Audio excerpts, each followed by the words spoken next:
কেমন আছেন শ্যামতী? আমাকে দেখে কেমন মনে হচ্ছে? অনামিকা পাল্টা প্রশ্ন ছড়ে।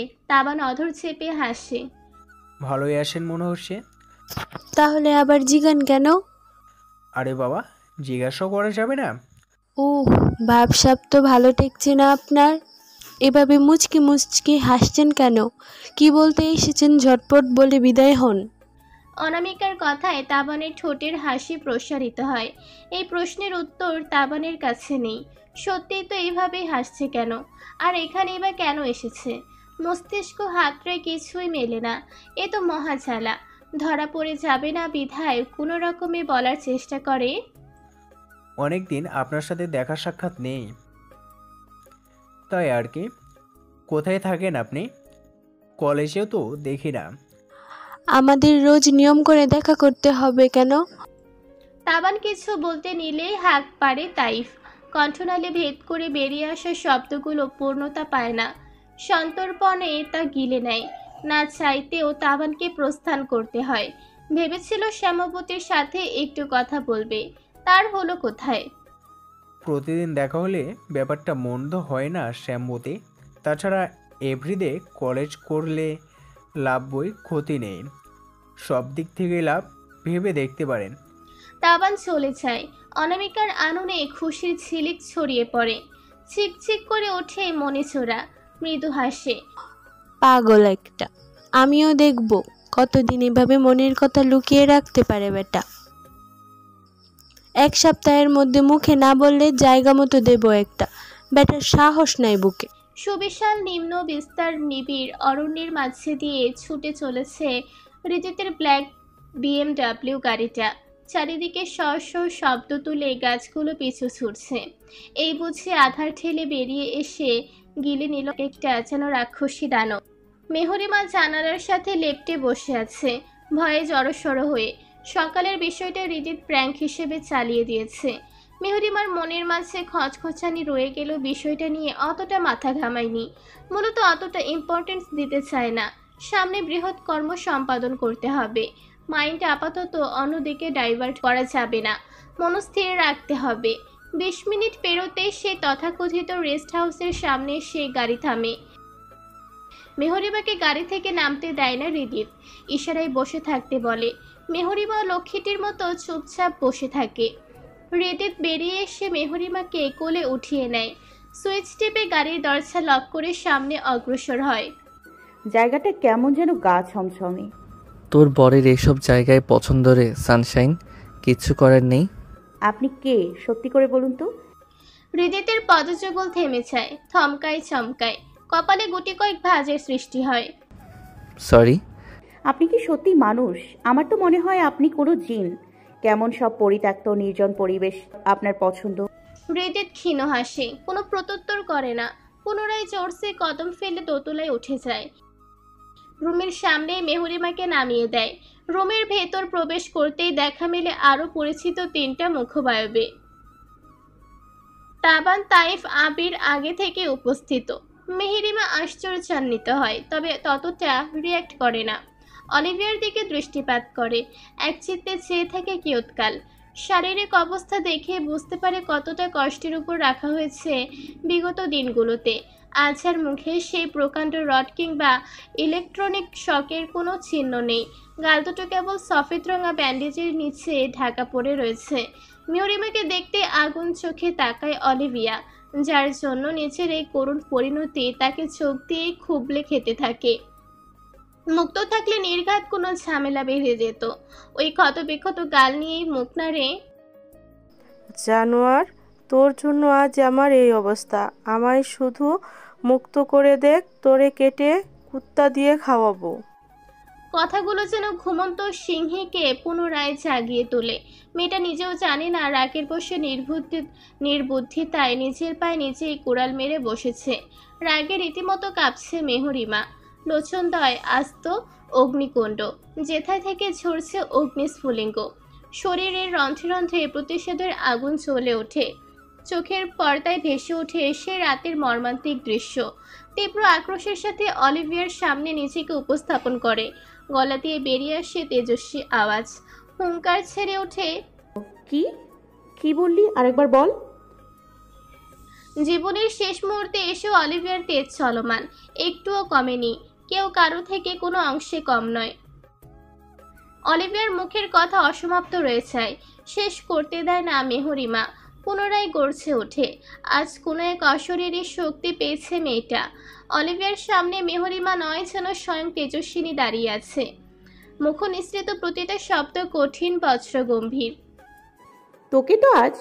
মেহরিমার শানিত দৃষ্টি চক্রের ন্যায় পুরো রুম ছুঁড়ে ঢেউ খেলে চলে। হাতের কাছে তেমন কিছু খুঁজে পায় না। হৃদের তাইফকে ইশারা করতেই তাইফ রুম থেকে বেরিয়ে যায়। 2 মিনিটের মাথায় ফিরে আসে। হাতে থাকা কাঠের টুকরোটা মেহরিমার চোখের সামনে তুলে ধরে। ব্যাস, মেহরিমাকে আর কে পায়। এক ছোবলে কেড়ে নিয়ে বেধড়ক পেটাতে শুরু করে। মনের রাগ, ছেদ, খোরাক সব মিটিয়ে তবেই শান্ত হয়। 15 মিনিট ধরে একইভাবে কেলানি খেয়েও অলিভিয়া নিস্তব্ধ, নির্বাক। পুরো শরীর রক্তাক্ত, তা হেলায় নেতিয়ে পড়েছে ইতিমধ্যে। তবু অধরে তাচ্ছিলের হাসি বিরাজমান। মেহরিমার কাছে পরাজয় মেনে নিতে নারাজ। মেহরিমা হাঁপাচ্ছে, দুর্বল শরীরটাতে একটুও শক্তি পাচ্ছে না। মাথার পেছনে আঘাতপ্রাপ্ত স্থানে তীব্র যন্ত্রণা অনুভব হয়। হঠাৎ করে চোখের সামনে সবকিছু ঘোলাটে হয়ে আসে। পুরো ধরিত্রী অন্ধকারাচ্ছন্ন। ঢলে পড়ে হৃদিতের বক্ষে। হৃদিত নিজের প্রশস্ত বক্ষস্থলে আটকে নেয় মেহরিমাকে।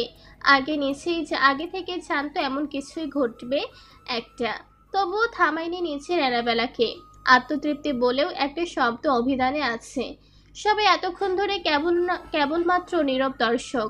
হৃদিত তাইফের দিকে তাকাতে তাইফ রুমের এক কোণে থাকা পেট্রোলের ঢপটা নিয়ে এসে ছিপি খুলে অলিভিয়ার চারিপাশে ছড়িয়ে দিতে থাকে। আবিরের হৃৎপিণ্ডটা ছলাৎ করছে। বুকের মাঝে ক্রমশ তার নিজস্ব গতিবেগ বাড়িয়ে দিচ্ছে। পাছড়া বারবার ভেঙে আসছে। দাঁড়ানোর ক্ষমতা পাচ্ছে না। সহসা নিজের সবটুকু শক্তি খুয়ে বসেছে। তাইফের কাজ শেষ হতেই হৃদিত তর্জনী আঙুল উঁচু করে সবাইকে ঘর থেকে বেরিয়ে যেতে ইঙ্গিত দেয়। অবচেতন মেহরিমা তখনও হৃদিতের বুকে। কেন যেন আজ কথা বলতে ইচ্ছে করছে না। এই প্রথম কাউকে মারতে মস্তিষ্ক এলোমেলো ঠেকছে, মন সম্মতি দিচ্ছে না। এর শুধুমাত্র একটাই কারণ, ভাইসুলভ বন্ধু, আর কিছুই না। সবাই বেরিয়ে যেতে আলগোছে পকেট হাতড়ে লাইটার বের করে হৃদিত। এতক্ষণে অলিভিয়ার অসম্বদ্ধ মস্তিষ্কের প্রতিটা নিউরন উপলব্ধি করতে পারে ওর সাথে কি ঘটতে চলেছে। মেয়েটার আর্তচিৎকারে মুখরিত হয়ে ওঠে চারিপাশ। মুখের ব্যান্ডেজ ভিজে ছুঁয়ে ছুঁয়ে রক্ত পড়তে থাকে। হৃদিত লাইটার চালিয়ে কিছুক্ষণ সেদিকে একদৃষ্টি তাকিয়ে পরক্ষণেই ছুঁড়ে মারে। দাউ দাউ করে জ্বলে ওঠে ঘরের একাংশ। অগ্নির মধ্যখানে Olivia. Hridit, I love you, please don't do that. Hridit, please. Hridit. অলিভিয়ার হৃদয় বিদারক আর্তনাদে ভারী হয়ে ওঠে আকাশ বাতাস। কেঁপে ওঠে ভূমি। ঘরটা অত্যল্প কম্পিত হয়। পাশের আটবির ঢালে বসে থাকা বিহগুলো নিজেদের সুর হারিয়ে বসে। দূরের জঙ্গল থেকে ভাসমান হয় একদল কুকুরের ক্রন্দন মিশ্রিত চিৎকার। আবিরের অক্ষিকটর ভেদ করে বেরিয়ে আসে কয়েক ফোঁটা বিষাদময় পানি। চোখের মনে ছড়ায় বিশদ হয়ে অলিভিয়ার অগ্নিদগ্ধ প্রতিবিম্ব। অক্ষির সম্মুখবর্তী নিজের সবটা নিঃশেষ হয়ে যেতেই দেখে নিজের মনোগহীনে ভালোবাসায় সাজানো দুনিয়াটা এক নিমিষেই পুড়ে ছারখার হয়ে যায়। কেউ লক্ষ্য করার আগেই সন্তর্পণে চক্ষুচূড়া মুছে নেয়। এই যাতনা যে দেখানোর নয়, সবটুকু প্রকাশহীন। হৃদিত মেহরিমাকে কোলে উঠিয়ে বাইরে বেরিয়ে আসে। তাবান দরজাটা আটকিয়ে দেয়। মিনিট 10 পরে অলিভিয়ার আর্তনাদ থেমে যায়। পরিবেশ আগের ন্যায় নিশ্চুপ, থমথমে। কিছুক্ষণ আগের তেজ ভর্তি দেহটা এখন কেবলমাত্র এক মুঠো বন্যের ছাই। ওই দগ্ধ ছায়ের মাঝে স্তব্ধ হয়ে যায় কোনো এক যুবকের স্বপ্নের মতো জীবন। হৃদিত যেতে চেয়েও থামে। আবিরের দিকে পূর্ণ দৃষ্টি মেলে তাকায়। মুখমণ্ডলে বেদনার ছাপ স্পষ্ট। কোথাও থেকে ভেসে আসছে অপূর্ণতার গন্ধ। ক্ষণে ক্ষণে বয়ে চলেছে নিজেকে হারিয়ে ফেলার ভারী বিষাক্ত বাতাস। আবিরের নিষ্প্রাণ দৃষ্টি হৃদিতের মুখে স্থির। হৃদিত খেয়াল করে কিছু বলতে চেয়ে গলা ক্রমাগত রোধ হয়ে আসছে।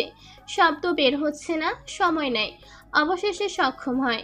গলার স্বরে নিজের সবটুকু অসহায়ত্ব বিদ্যমান। বিশ্বাস কর আবির, আমার এনাবেলা মাহিরার দিকে হাত না বাড়ালে আমি ওকে আরেকটা সুযোগ দিতাম। তোর জন্য হলেও একটাবার দিতাম। ওকে আমি দীর্ঘদিন ধরে শত শত সুযোগ দিয়ে এসেছি, কিন্তু ও প্রতিবারই সেগুলোর অপব্যবহার করে এসেছে। আমি অপারগ ছিলাম ভাই। আমি আমার ছোট্ট পরিবার নিয়ে আর কোনো রিস্ক নিতে চাই না। আল্লাহ ব্যতীত কখনো কারোর কাছে মাথা নত না করা। আমি আজ তোর কাছে ক্ষমা চাচ্ছি, পারলে ক্ষমা করিস আমাকে। হৃদিতের মুখ নির্গত প্রতিটা শব্দ ছিল অঘোষিত বজ্রপাতের ন্যায়। উপস্থিত তিনজনের নিকট এটা সম্পূর্ণ অপ্রত্যাশিত ছিল। হতবাক হয়ে যায় সকলে। তাবান তাইফ ভাইয়ের নতুন এক রূপের সাথে পরিচিত হয়। ওদের ভাই নির্মম নয়। নির্দয়তার আড়ালে ওদের ভাইয়েরও একটা সুন্দর অপরিস্ফুট মন আছে। ওদের ভাইও সবাইকে ভালোবাসতে জানে। অন্যের কষ্টে ওদের ভাইয়েরও বুক ব্যথা হয়। তাবান তাইফের চোখে অশ্রুরা হানা দেয়। ছলছল করে ওঠে নয়ন যুগল। আবির হাসে, হাসিতে প্রাণ নেই, জোরপূর্বক হাসি আর কি। চোখে মুখে মলিনতা উপচে পড়েছে, কণ্ঠস্বর ভঙ্গুর। কণ্ঠনালী ছিঁড়ে বেরিয়ে আসে কম্পিত শব্দগুচ্ছ। আরে দোস্ত, ক্ষমা চাস কেন? তোর জায়গায় আমি হলেও এটাই করতাম। তুই একদম ঠিক কাজ করছস। একজনের ভুল আর কতবার ক্ষমা করবি? ভুল তো করেছি আমি। নিষ্ঠুর একজনকে ভালোবেসেছি। মন কি আর মানুষের কথা শোনে? ভালোবাসা কি আর জাত পাত ভালো মন্দ দেখে হয়? আমি নিজের ভাগ্য মেনে নিয়েছি। জানিস দোস্ত, কিছু ভুল একদমই ভুল নয়। আমৃত্যু আমাদের আফসোস, আমৃত্যু অশ্রুপাত, আর আমৃত্যু দীর্ঘ নিঃশ্বাস। কিছু জিনিস পেতে নেই, হাসিমুখে বিদায় দিতে হয়। দৃঢ় অবিনিবেশের সহিত সবটা শুনে সবাই ব্যথিত হয়। মাংসপিণ্ডের তৈরি হৃদয়খানা। তাইফের মুখ বিবর ভেদ করে উচ্চারণ হয় কিছু বিষাদযুক্ত অস্ফুট বচন। আরে ভুল মানুষকে ভালোবাসা মানে অমৃত বিনা অপরাধ কারাদণ্ড। রাতের খাওয়ার পর্ব চলমান। টিনের ঘরের পূর্ব দিকের কক্ষে খাওয়ার আয়োজন করা হয়েছে। বাড়ির পুরুষেরা আগে ভাগে নিজেদের খাওয়া সেরেছে। পুরুষেরা না খেলে বাড়ির বউয়েরা পেটে এক বিন্দু পরিমাণ খাবারের দলাও দিতে পারবে না। পূর্বপুরুষ থেকে এই নিয়ম দীর্ঘদিন যাবৎ চলমান। বাড়ির বউগুলো অবলীলায় সবটা মেনে নিয়েছে। না মেনে উপায় আছে?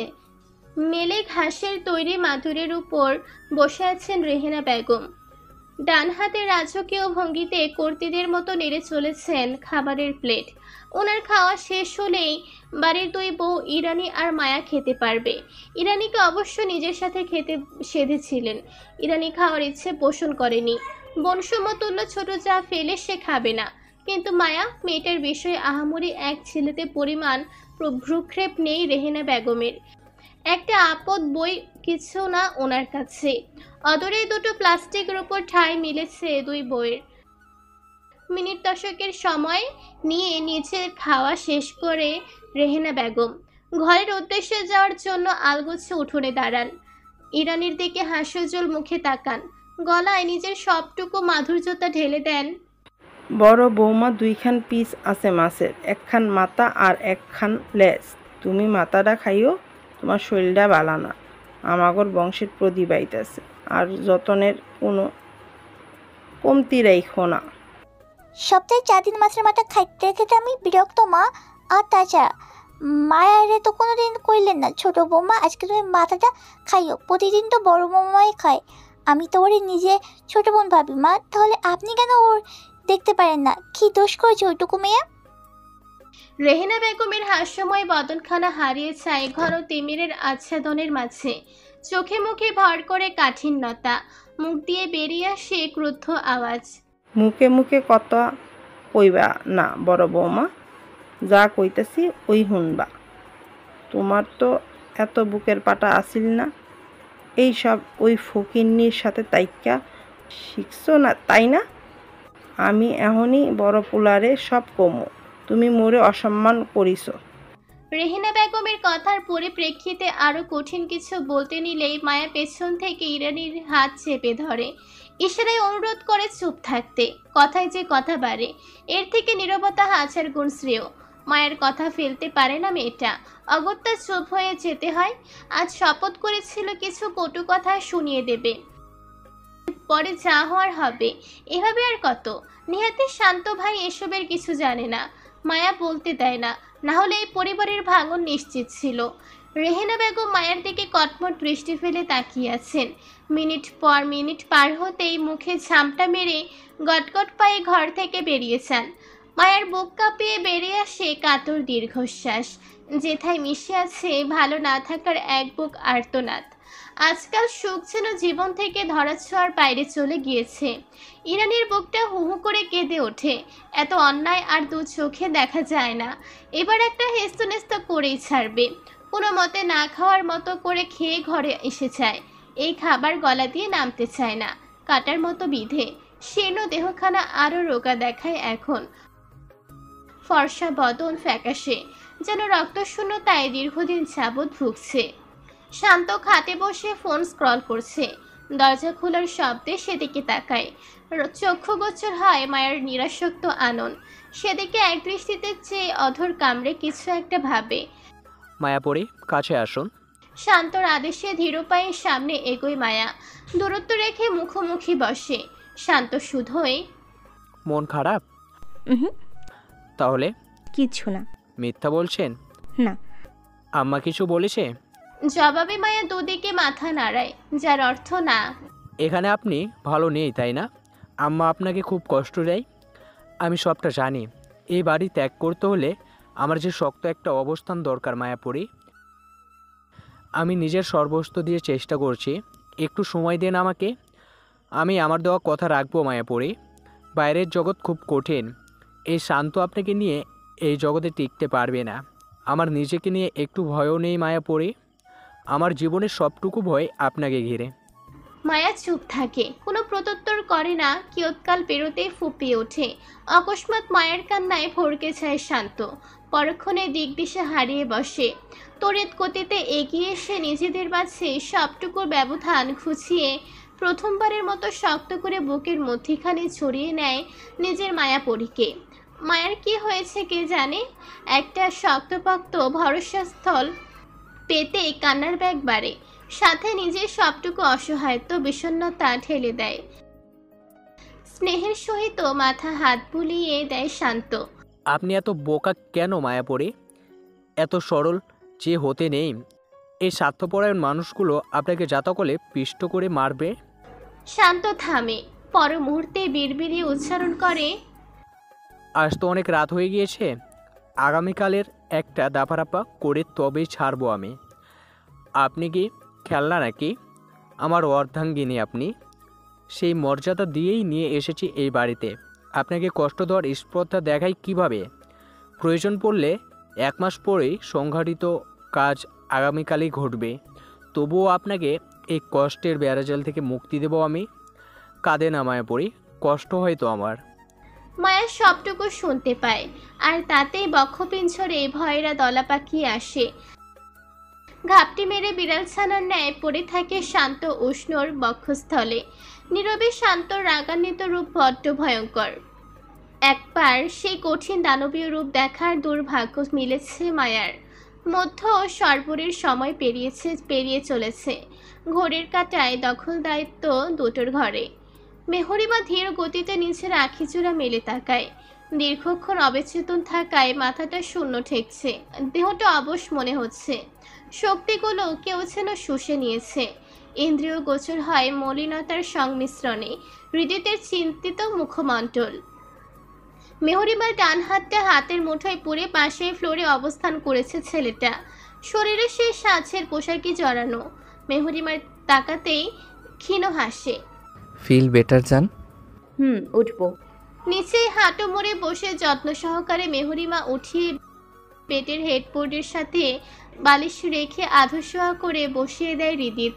গালে আলতো হাত ছোঁয়ায়। মেহরিমা নিষ্প্রভ দৃষ্টিতে অটল রেখে নিজের সহায়হীন দৃষ্টি। মেহরিমা নিচেও দৃষ্টিচ্যুত হয় না। সময় নিয়ে অধর নাড়ে। মেরে দিয়েছেন? বুক কাঁপেনি? নোপ। খুশি হয়েছি। I know Annabella. আমার গল্পের হিরো ভিলেন দুটোই আপনি। এটাই কি ভালো নয়? ভীষণ ভয় হয়। আপনাকে হারিয়ে ফেলার তীব্র ভয় পাই। আপনি হীরা, এই আমি মৃত জড়বস্তু। ট্রাস্ট করিস তো আমায় বাটারফ্লাই? নিজে থেকে আমি অনেক বেশি। মা বলতো সম্পর্ক গড়তে বিশ্বাসের প্রয়োজন হয়। প্রতিশ্রুতি তো সবাই দিতে পারে। পাশে আছি, পাশে থাকবো, এতটুকুই। দিন শেষে বিশ্বাসের খেলায় হেরে দুজন গতিপথ পরিবর্তন করে ফেলে। এখন সমাপ্তিতে কিছুই অবশিষ্ট থাকে না, না ভালোবাসা আর না অন্ধবিশ্বাস। হৃদিত ততক্ষণে পুনরায় ফ্লোরে বসেছে। এই পর্যায়ে মেহরিমার উরুতে নীরব অবলম্বনে মাথা রাখে, উদরে মুখ গোছে। তুই আমার হয়ে থেকে গেলে আল্লাহ ব্যতীত কারোর সাধ্য নেই তোর থেকে আমাকে দূরে সরানোর। আচ্ছা অ্যানাবেলা, আমার মা আর 5 জন মায়ের মতো কেন হলো না? আমাকে কেন বুঝলো না? জীবন সম্পর্কে একটু ভালো সুন্দর শিক্ষা কেন দিল না?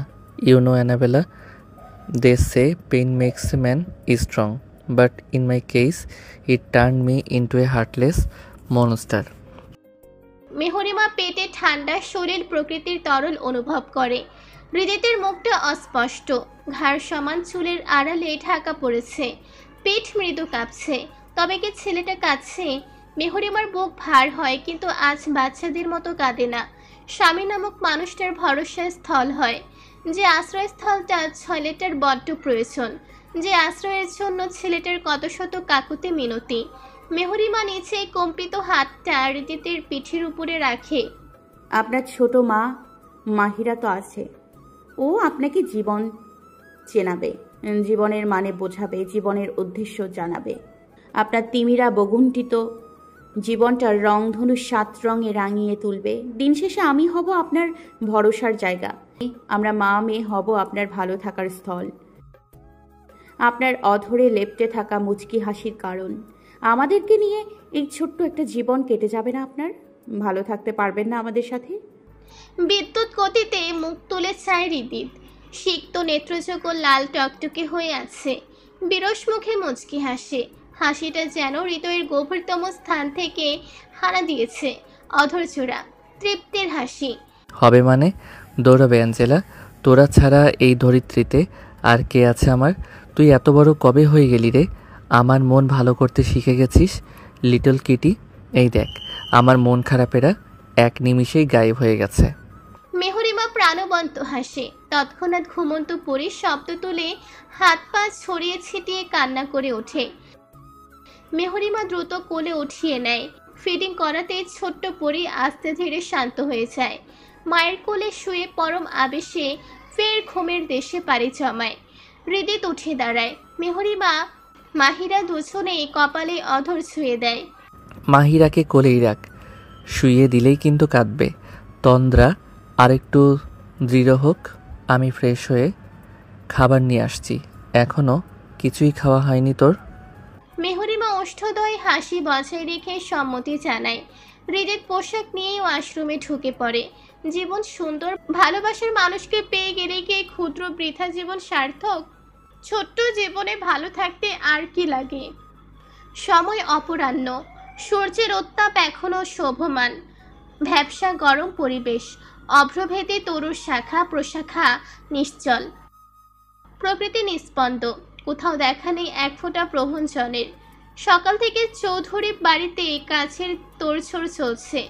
আজ রজনীতে গ্রামের 1 দিনব্যাপী মাহফিলের আয়োজন করা হয়েছে। নামকরা বক্তাদের আমন্ত্রণ জানিয়েছে গ্রামের মাথা চৌধুরী পরিবার। স্বয়ং মন্ত্রী আয়েশ চৌধুরীর দাওয়াত তারা ফেরাতে পারেনি। মাহফিলে উপস্থিত সকলকে খাওয়ানোর ব্যবস্থা করা হয়েছে। বিশাল এক কারাবার। চৌধুরী বাড়ির সামনে রাস্তার ওপাশের আমবাগানে রান্নার সুবিশাল বন্দোবস্ত করেছে। সেখানে ধুমসে রান্না চলছে। তদারকির দায়িত্বে আছে আজাদ চৌধুরী, আবরার চৌধুরী, তাবান আর তাইফ। হৃদিত এত মানুষজনের ঢল পছন্দ করে না বিধায় লোক সমাগম এড়িয়ে চলে। সে নিশ্চয়ই ঘরে বসে পরীকে কোলে নিয়ে খেলা করতে ব্যস্ত। বাবা মেয়ের ভারী মিল কিনা, দেখতেও মিষ্টি লাগে, চোখের প্রশান্তি। বাবা পেলে কুট্টুস মাহিরাও মেতে ওঠে। কি সুন্দর ফোকলা দাঁতে হাসে, আর অমনি গাল দুটো দুদিকে দেবে যায়। চোখ ধাঁধানো দৃশ্য। হঠাৎ আয়েশা চৌধুরীর কান্নায় তুখোর আওয়াজে চৌধুরী বাড়ির আঙিনা থমকে যায়। সবাই সেই কান্নার শব্দ অনুসরণ করে সেদিকে দৌড় দেয়। নিজের রুমেই আছেন আয়েশা চৌধুরী। মেহরিমা বেলকনিতে বসেছিল। হইচই কর্ণগোচর হতে সেদিকে ছোটে। আমার ত্রিধুকে কোথাও খুঁজে পাওয়া যাচ্ছে না, তোমরা ওর খোঁজ করো। আজ সেই সকাল 9টায় সময় কলেজে গিয়েছিল, এখন 4টা বাজে। আমার মেয়েটার ফোন বন্ধ, ও তো এমন করে না। কত করে বললাম যখন মেহুমা যাবে না তখন তুই একা কলেজ যাস না। কি এক আর্জেন্ট দরকার থাকায় একাই গেল মেয়েটা।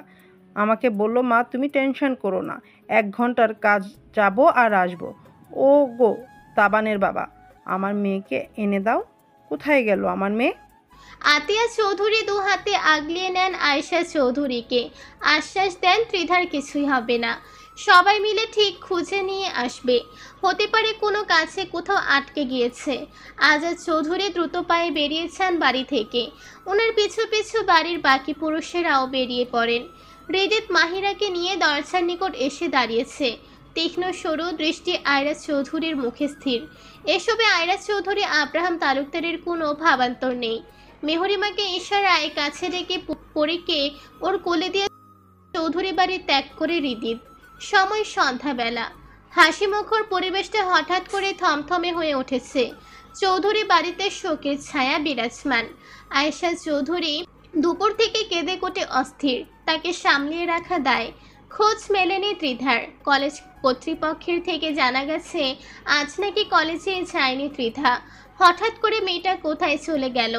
বোন সমতুল্য বান্ধবীর নিখোঁজ সংবাদে অত্যধিক ভেঙে পড়েছে মেহরিমা। চোখে মুখের অবস্থা করুন। ইতিমধ্যেই থানার জিডি করার কাজ সম্পন্ন হয়েছে। গ্রামসহ শহর জুড়ে চলেছে তুলকালাম কাণ্ড। না তবুও খোঁজ মেলা ভার। হাল ছাড়েনি পুলিশ কর্মকর্তারা। এসিপি ইভান মির্জার নিজের কাঁধে তুলে নিয়েছে সম্পূর্ণ দায়িত্ব। অভয় দিয়েছে নিজের সবটুকু দিয়ে হলেও নিষ্পাপ মেয়েটাকে খুঁজে বের করবে এবং সহি সালামতে বাসায় পৌঁছে দিবে। তবুও মা নামক নারীর মন বুঝে কি শান্তি হয়? বাড়ির সদস্যরাও বসে নেই। নিজেদের সর্বোচ্চ ক্ষমতা প্রয়োগ করে সবাই সবার সাধ্যমতো অবিরাম চেষ্টা চালাচ্ছে। আশানুরূপ কোনো সংবাদে মিলছে না। নিজের মেয়েরই মতোই ভালোবাসা নজরে দেখে ত্রিধার এই সংবাদ শুনে বাড়িতে হাত পা গুটিয়ে বসে থাকতে পারেনি অবনী শেখ। ছুটে এসেছেন চৌধুরী বাড়িতে। পরবর্তী জীবনে প্রথমবারের মতো পা রেখেছেন এই বাড়িতে। প্রতিটা পদজগৎ ছিল অনমনীয়। তারা যেন পাপাত্তাদের বিনাশের পূর্বাভাস। মেহরিমাকে উনি সামলেছেন। মায়ের বুকে মাথা রেখে ক্রমাগত কেঁদে চলেছে মেয়েটা। পরে তাইফের কোলে বিধায় তাইফ দোতলা থেকে নিচে নামতে পারেনি। এত এত মানুষের মাঝে পরীকে রাখতে দেয়নি হৃদিত। নিরুপায় তাইফ উপরেই রয়ে গেছে। তৎমুহূর্তেই অবনী শেখের ফোনটা নিজস্ব শব্দ তুলে বেঁচে ওঠে। এই সময় কল রিসিভ করার এক বিন্দু পরিমাণ ইচ্ছে না জাগলেও ফোনের স্ক্রিনে একমাত্র ভাইয়ের নাম্বার দেখতে রিসিভ করেন। ওপাশ থেকে ভেসে আসে ডুকরে কান্না করার শব্দ। সাইমা শেখ ওভাবে কান্না করছেন, কিন্তু কেন? শোনা যায় শাহিন শেখের ক্রন্দনরত কণ্ঠস্বর। সবটা শুনতেই অবনী শেখের মুখটা পাণ্ডুর বর্ণ ধারণ করে। কেমন নিস্তেজ হয়ে যায় মানুষটা। তা লক্ষ্য করতেই মেহরিমা ভাঙা গলায় প্রশ্ন করে, উমা কি হয়েছে? কে কল দিয়েছিল? তৌসিফ যে বাসায় টিউশন পড়ায় সেখানকার পাশের গলির পরিত্যক্ত নর্দমা থেকে ক্ষতবিক্ষত শরীর সহ অর্ধমৃত অবস্থায় পাওয়া গেছে আমার ছেলেটাকে। অবনী শেখের যন্ত্রের ন্যায় নিরস্বর কথাগুলো চৌধুরী বাড়ির নিস্তব্ধ পরিবেশে বজ্রপাত আনে। বাড়ির গম্ভীরতা শতগুণ বৃদ্ধি পায়। বাড়ির প্রতিটা ইট পাথর সহ উপস্থিত সকলের অন্তরাত্মা কেঁপে ওঠে। মৃদুমন্দ গতিতে ক্লেশপূর্ণ বাতাস বয়ে যায় চৌধুরী বাড়ির উপর দিয়ে। সর্বখানে ছড়িয়ে পড়ে বিষাদের ছায়া। এক ঝটকায় সবটা আবারও কেমন এলোমেলো করে দেয়। সবার মুখাবয়বে উৎকণ্ঠা ছড়িয়ে পড়ে। হচ্ছেটা কি? নতুন করে আবার কিসের ঝড় উঠতে চলেছে? কিসের এত পরীক্ষা নিচ্ছে আল্লাহ তাআলা? কোন পাপের শাস্তি দিচ্ছে? পাশের সোফায় বসে হৃদিতের কপালে গাঢ় ভাঁজের সৃষ্টি হয়। কুচকানো ভ্রুছড়া অধিকতর কুচকে যায়।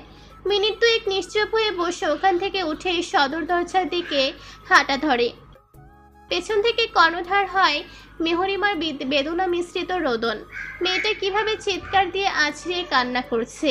নিরপরাধ পড়ুয়া ছেলেটা কি এমন করেছে? কি ভুল তার? কেন এমন পরিস্থিতির শিকার হতে হলো? আর কত, এর শেষ কোথায়? শুভ্ররঙা প্রলেপ মাখানো সুবিশাল কাচের তৈরি কামরা, নিকেতনের চারিপাশ আভিজাত্যের ছোঁয়ায় মোড়ানো, লালচে আলোয় আলোকিত চতুর্দিক, ডিজাইনার আসবাবপত্রের সহিত সজ্জিত প্রতিটা কোণা, এই যেন বিলাসিতার অতুলনীয় এক নিদর্শন। কক্ষের ঠিক মধ্যস্থানে অবস্থান করছে এক যুবতী। চারিধারে কাচের টুকরো টুকরো অংশ অবলীলায় ছড়িয়ে ছিটিয়ে আছে।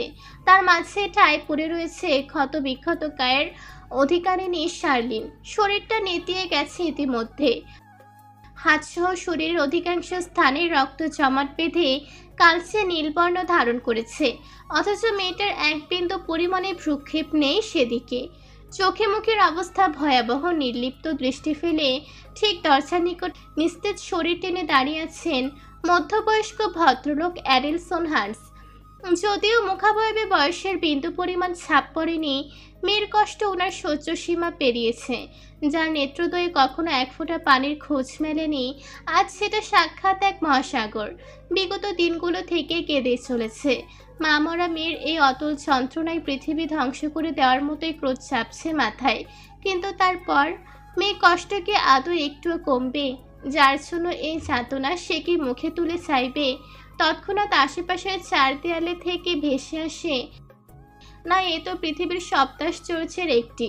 অ্যাডেলসনের বুক কাঁপিয়ে বেরিয়ে আসে দীর্ঘশ্বাস।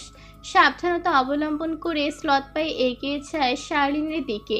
হাঁটু মুড়ে মেয়ের পাশে বসে, মাথায় স্নেহের পরশে আলতোভাবে হাত বুলিয়ে দেয়। প্রিন্সেস। বাবার গলার স্বর অগোছালো মস্তিষ্কে হানা দিতেই ফ্লোর থেকে মুখ তুলে চায় শার্লিন। ফ্যাকাশে মুখটা শুকিয়ে একটুখানি হয়ে গেছে, আখিজোড়া ফুলে ছোটখাটো বালিশের আকার ধরেছে। নয়নের শীত অংশটুকু রক্তরাঙা লাল বর্ণে রূপ নিয়েছে। সবটা অখিগোচর হতেই বাবা নামক মানুষটার নেত্রছোড়ায় জলের ভিড় জমায়। তার কলিজা তুল্য মেয়েটার একই দশা। বাবার চোখে পানি দেখতে শার্লিন ক্ষীণ হাসে।